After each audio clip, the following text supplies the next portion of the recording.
everyone, it's Sherry from the blog OurLifeHomeschooling.com, where I share homeschooling encouragement for everyday moms. Today I want to talk about Ambleside Online Homeschool Curriculum and how we make it work for our large family.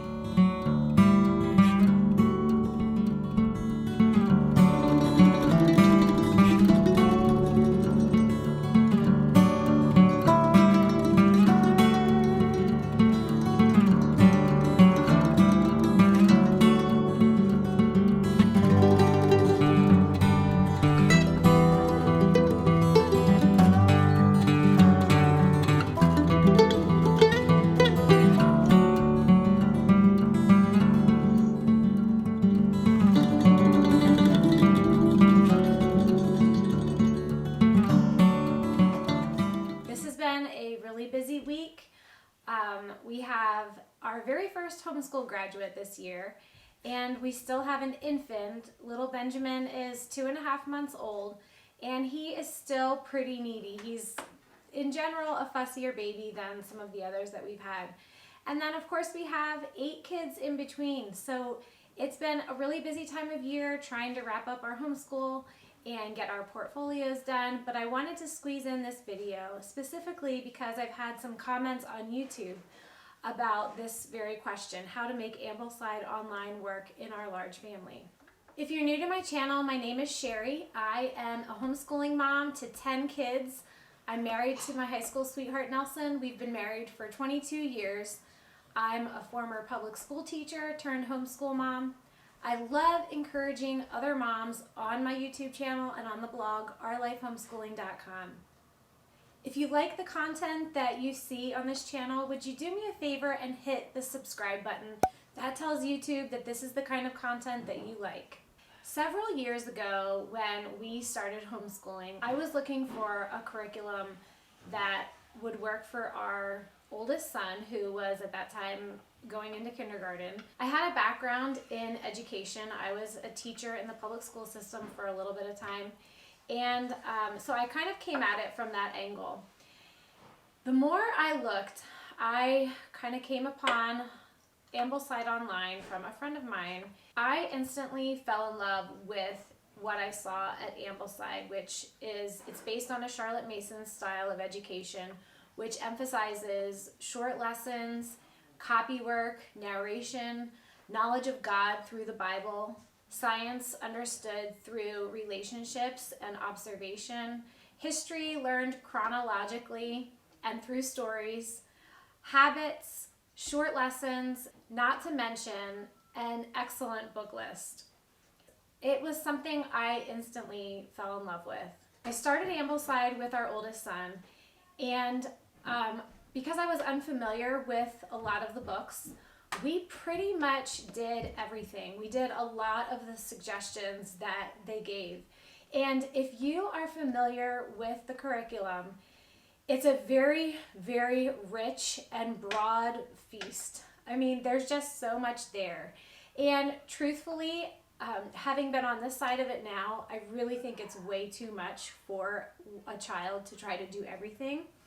And obviously, even more so if you have a large family. Over the years, as our family started growing, it began to seem even more difficult to be able to do Ambleside with all our kids. But I didn't want to give it up because I just loved it. I loved the books we were reading. I loved what we were learning. This was an education for me. So I Googled Ambleside Online Curriculum for large families to just see what would come up. And there was almost nothing. This was probably about 10 years ago. I really couldn't find anything.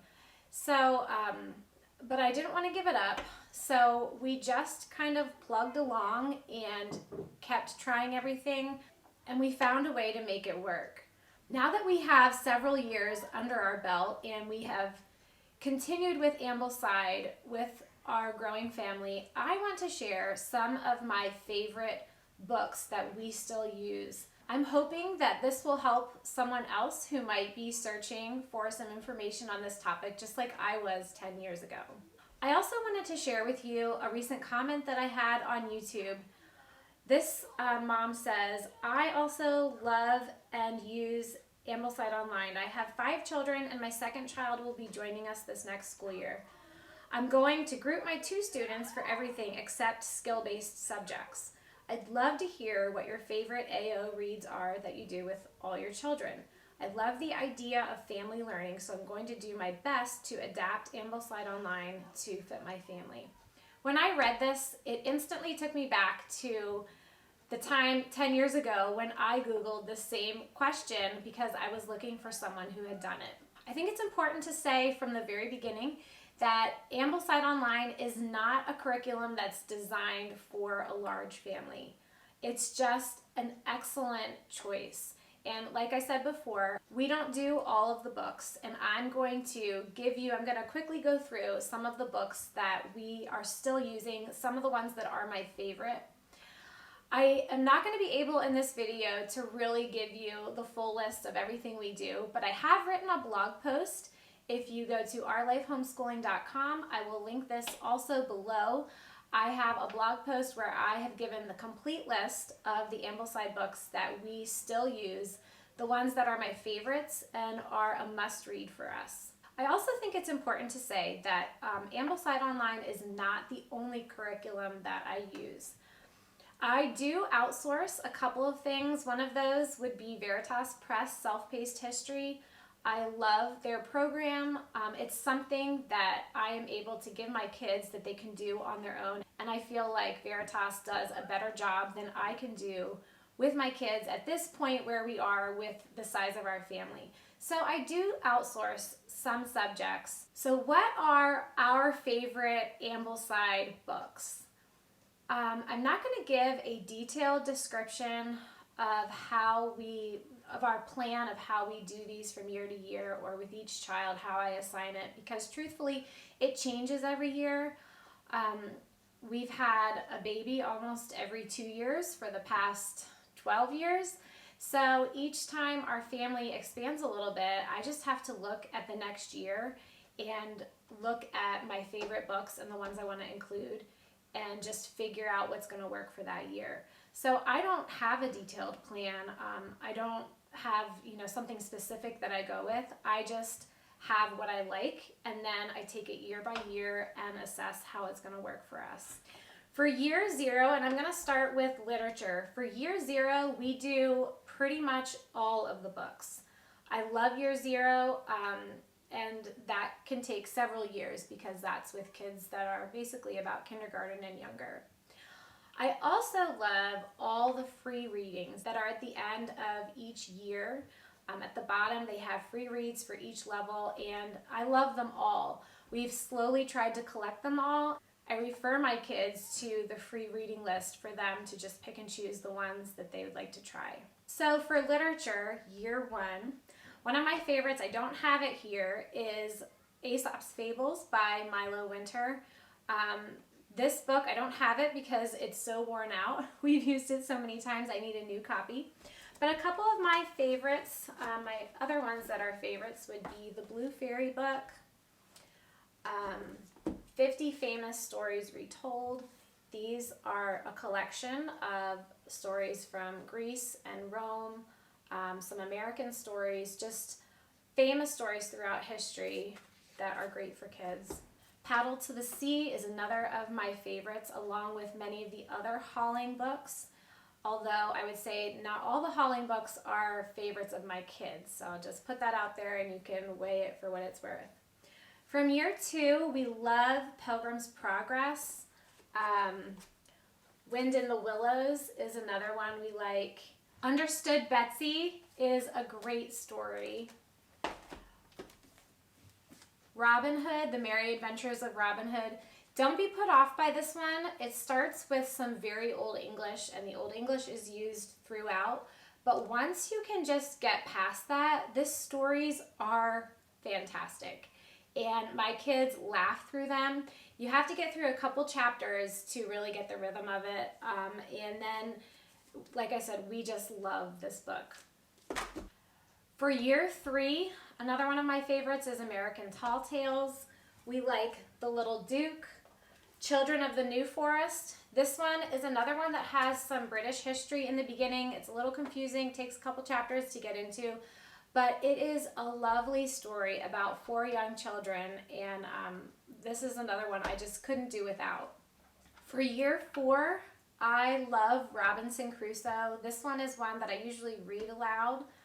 It's just really fascinating, but also it's a little bit of a challenging read. Robinson Crusoe and The Incredible Journey. From year 5, I love King Arthur and the Knights of the Round Table. We also like, in year 6, The Hobbit. We love Animal Farm. I was surprised when I read this to my kids. I had some of my younger ones in there. I could not believe how much they picked up on this book. 2 other books I have here are Black Ships Before Troy and The Wanderings of Odysseus. This is the stories of the Iliad and the Odyssey that are retold, and they're really well done, and our kids really like these. So next I'm going to share with you some of the biographies we love. I have really kept a lot of these as part of what we do because I personally love true stories about real people. I love biographies. Emily Hahn wrote the book Leonardo da Vinci. This is a great read. It's not an easy read. So this would be one I probably would not hand to one of my kids to read on their own. I would read it to them, but an excellent book. Abigail Adams, Witness to a Revolution. Depending on the age of your child, you might be able to hand this one to them. This is also one that I really love. James Docherty wrote a couple books, The Landing of the Pilgrims. I don't have that here. He also wrote Of Courage Undaunted. This is the story of Meriwether Lewis and James Clark and their trip west. I read this one to my kids and I've assigned it. This is one we really enjoyed together. He also wrote Poor Richard, which is the story of Benjamin Franklin. Another one that I would probably read to them because it's a little challenging. 2 other biographies I love are the stories of Winston Churchill and Teddy Roosevelt. These are books that I have given to my kids to read, but I would say kids that are older, maybe 5th or 6th grade. For language arts in Ambleside, we stick with the basic tenets of copywork and narration. I have done several videos and posts on these. I will link just a few of them if you'd like to take a look at them. We practice copywork every day and narration about twice a week. And I just am always checking those as much as I can whenever I get the chance. Charlotte Mason suggested starting a formal grammar curriculum around 4th grade, and we have done this. We have not, however, used some of the AO suggestions for this. We use Abeka Grammar. I start them with level C. This teaches them just the basics of the 8 parts of speech, of different kinds of sentences, fragments versus complete sentences, simple punctuation, and it increases every year. I don't necessarily have them complete a book every year. If you've listened to a lot of my videos, we really emphasize just making progress every day, not trying to get everything done in a certain time period. For history, I mentioned earlier that we outsource history to Veritas Press self-paced history lessons.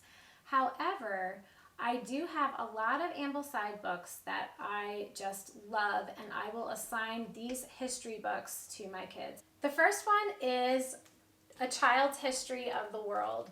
This is written very simply. It's fun to read to the kids, but really it's just a pretty easy book that you could give to a child to read each chapter. I will say that the first couple chapters kind of have some themes of evolution in them, so I have skipped those and started at chapter maybe 5 or 6. I can't remember. You can check that out. This is one we love. Another one is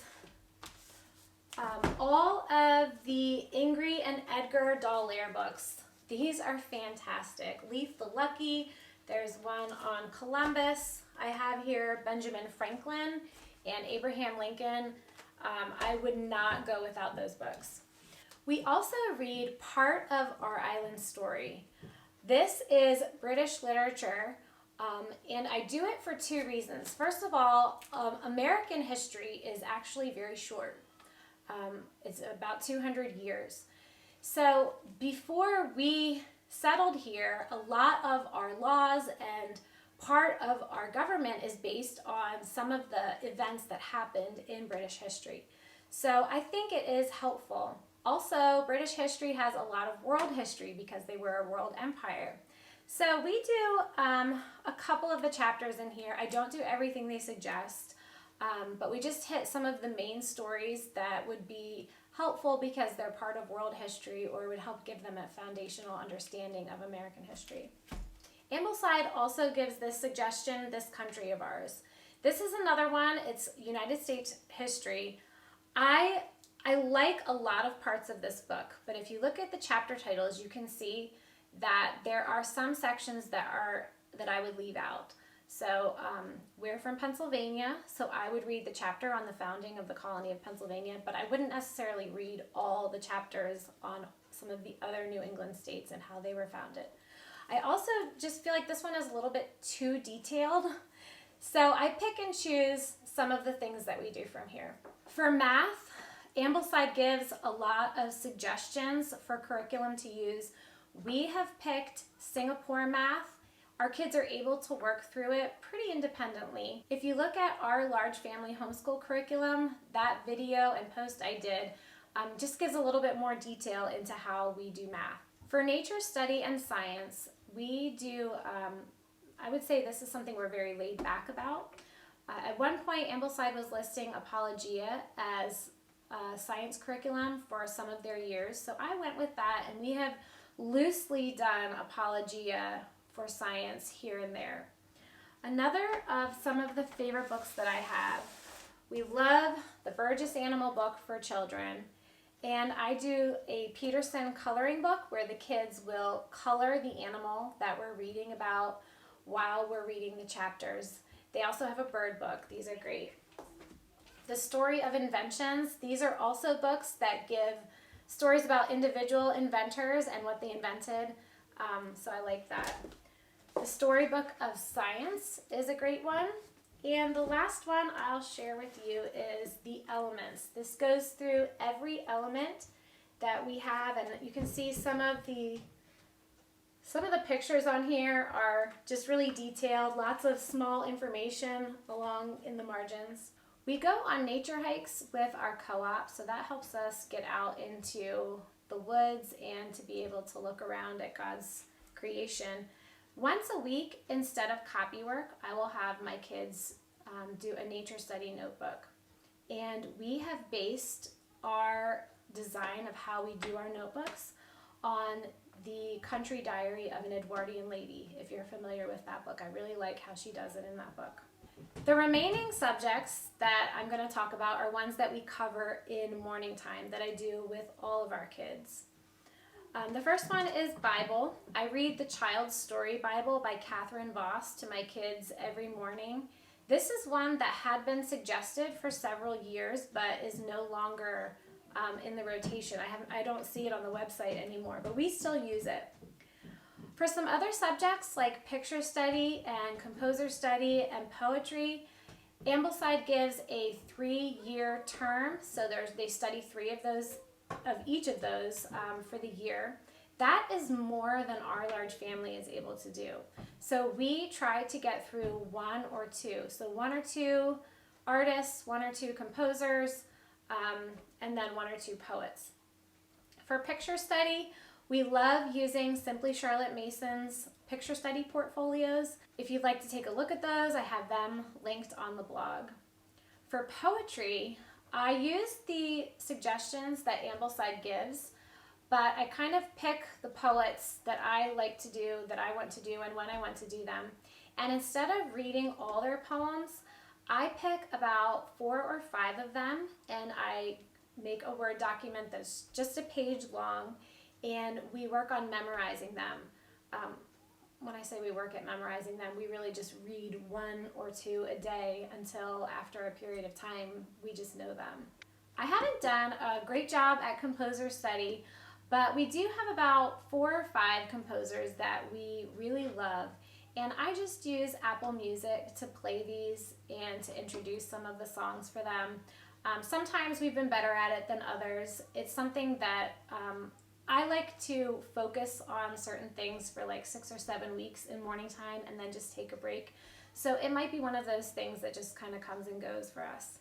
For hymn study, I love how Ambleside gives a different hymn to be learning every month. I don't, however, follow their exact schedule because there's a couple hymns that are not on there that my husband and I really love, and some that are on there that I don't love or I'm not familiar with.